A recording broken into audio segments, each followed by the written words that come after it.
Why is it that when something good happens, we rarely look back and try to imagine? What if it had not happened?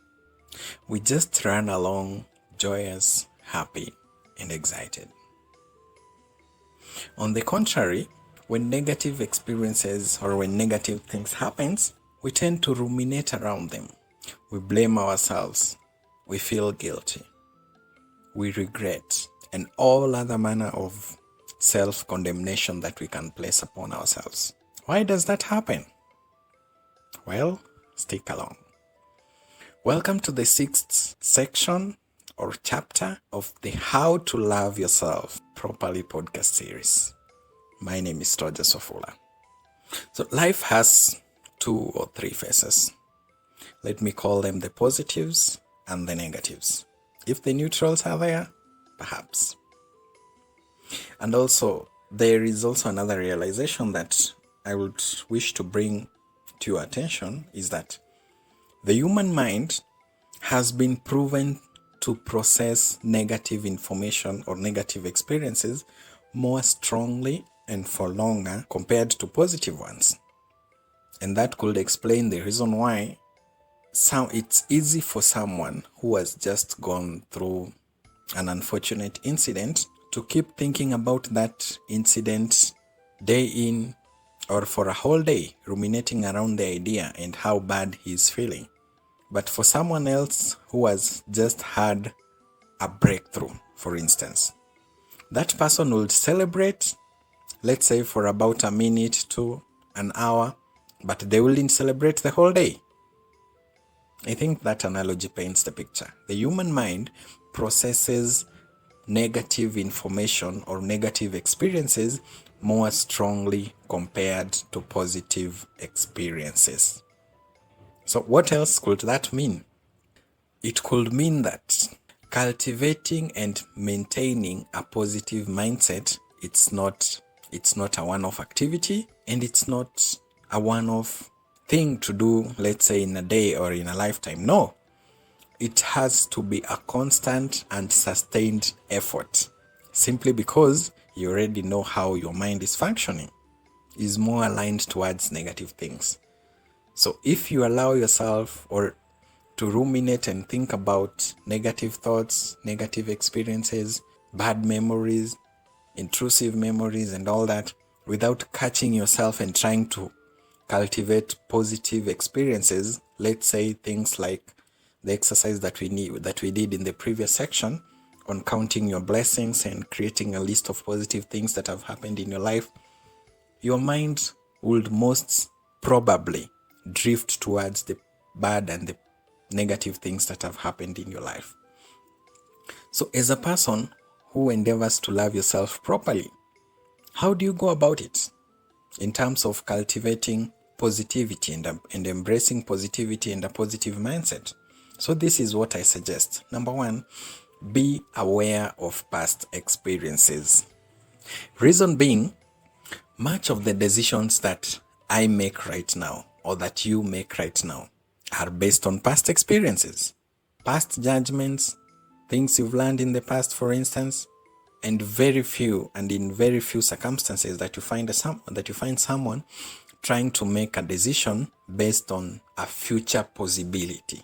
It's not easy because our minds are clouded, and the programs in our minds, both the subconscious and the unconscious parts of the mind, are written by past experiences. And these programs are the ones that turn out as beliefs, and they turn out as lifelong thought constructs, and they turn out even as ideas and values that people have. It's all from the past experiences. But here you are, as someone who wants to love yourself properly. So it's essential that you try to cultivate a positive mindset.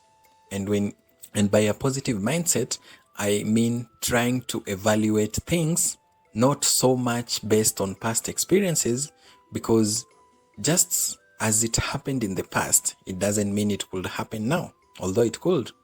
And just because it did not happen in the past, or just because you are rejected in the past, it doesn't mean that you could still be rejected today or in future.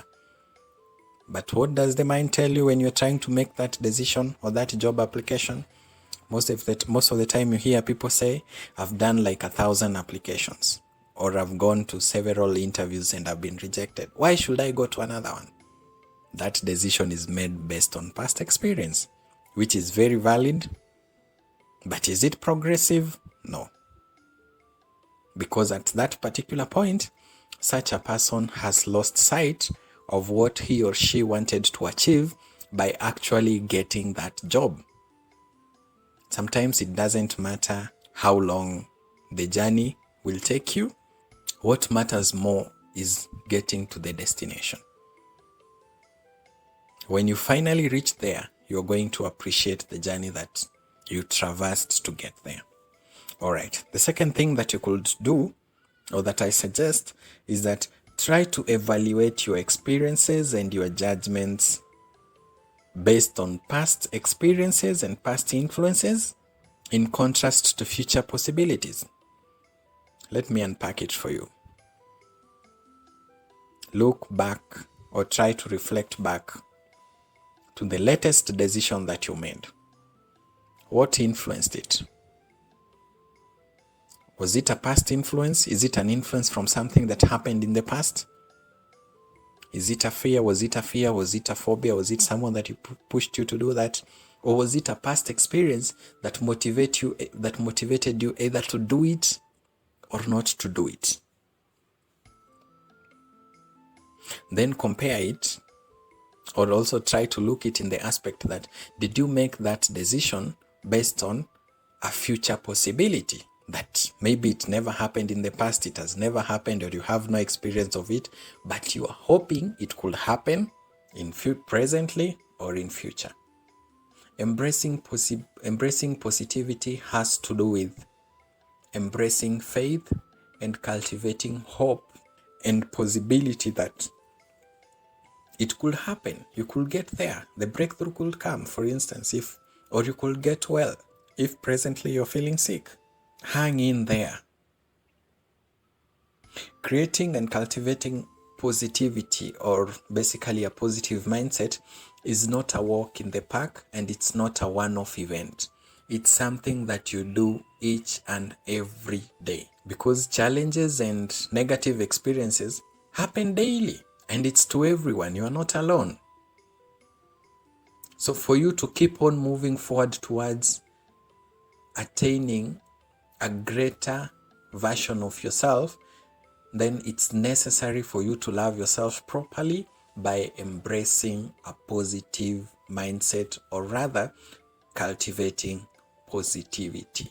There are no two ways about it, because that is the fuel that will pick you up in moments when you're feeling low, in moments when you are torn, in moments when you are broken, in moments when you are depressed, in moments when you are distressed, in moments when things are not working out according to your expectations, or are not going according to your will.